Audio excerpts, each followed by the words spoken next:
Assalamu alaikum everyone, this is Dr. Asra Ahmed again. Today the topic that I'm going to discuss is how to deal with failure and rejections.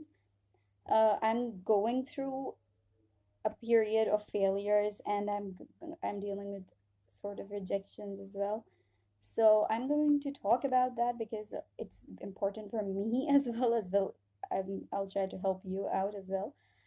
So the topic is very important to me because a lot of times we do not know how to deal with that. We do not know how to handle failures and rejection. Yes, every failure, every rejection will make us feel like we're not enough. It will make us feel like we are worthless. But how do we get out of that? First of all, let me make one thing clear. Anticipation of a negative event is actually worse than the negative event happening.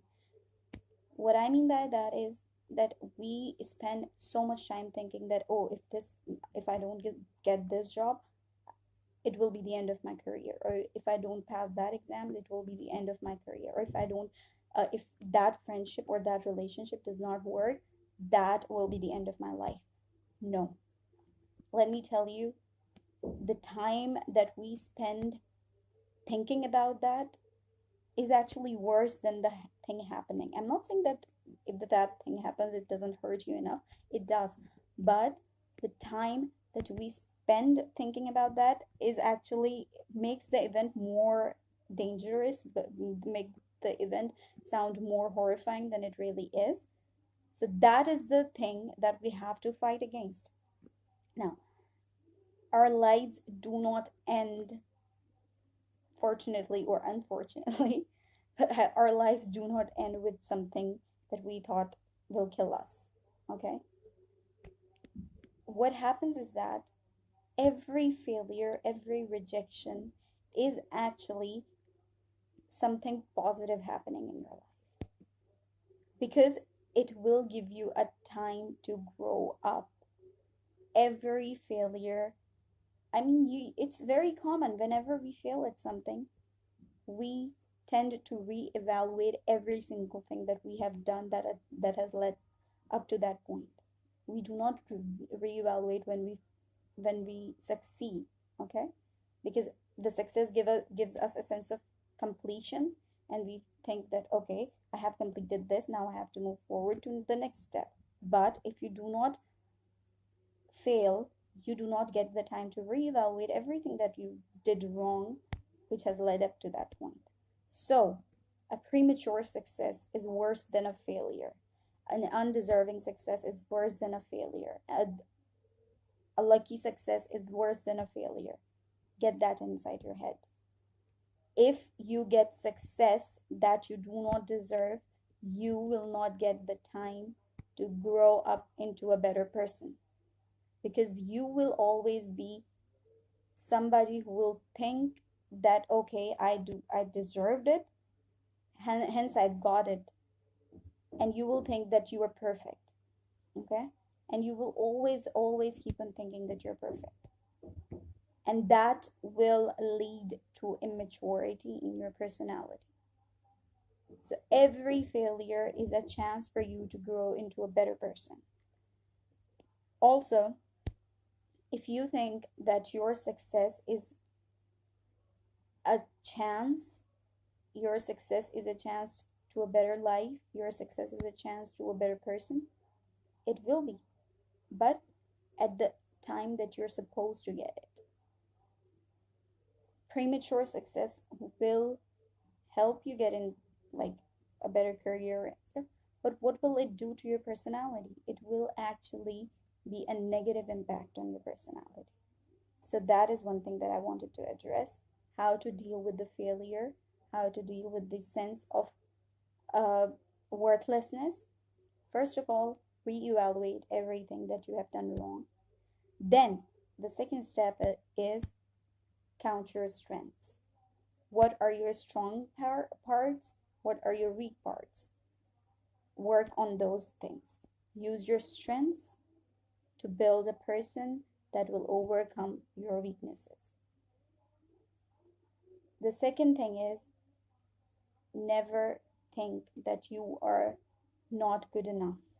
Because if you are a part of this world, you're playing a role in your own life and in someone else's life. So if you think that your role is not important, ask that person. They will tell you that your role in their lives is important, and they will be sad if you're not a part of their lives anymore. So that will help you find a purpose in your life. The third thing that you have to do is write.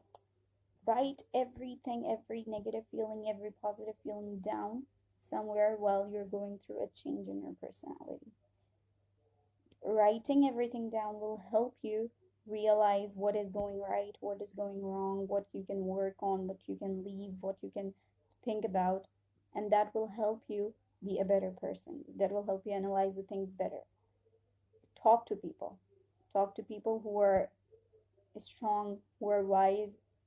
Don't talk to people whom you've always talked to and who have always given you bad advice. Okay? Don't talk to them. Talk to better people. Talk to people who are above you. Talk to people who are wiser than you. Talk to people who are better than you. Always know yourself. Do not underestimate, do not overestimate yourself. Because if you underestimate yourself, you will not be able to make use of the opportunities presented to you, because you will not think you're good enough. But if you overestimate yourself, you will always think that, okay, I'm going to get this, but you will realize that you're not good enough for that. So that will actually be a blow to your own self-esteem. Do not do that to yourself. Know the person you are, because that person will be the person that will be doing things in real life. What you think about yourself is what you are. Okay? The last thing that I want to focus on is, do not attach an emotional part to things that you are not sure about. Okay? Do not rely on a person that you're not sure about. Do not rely on a job that you're not sure about. Do not rely on anything that you are not 100% sure about, that thing will not come back to bite you in the bottom. Okay? Always make sure that you place your trust where the worth of the thing is better, like the thing is worthy of your emotional attachment. If you don't think the thing is worthy, do not do it. Yes, I'm not saying that be a rock or be a hard stone, but be very careful while placing your emotional attachment, while placing your trust somewhere, because those things will help you along the way. And if the things don't work out where you thought that you will get the 100% result, that will actually destroy your own personality. Do not do that to yourself. Place your trust where the trust is, where the thing is trustworthy. Do not place your trust in people, in situations that you're not sure about. Okay? There was some ranting in the middle, so I'm sorry for that. But I hope this helps, and I hope you feel better about yourself and your situation. Thank you so much.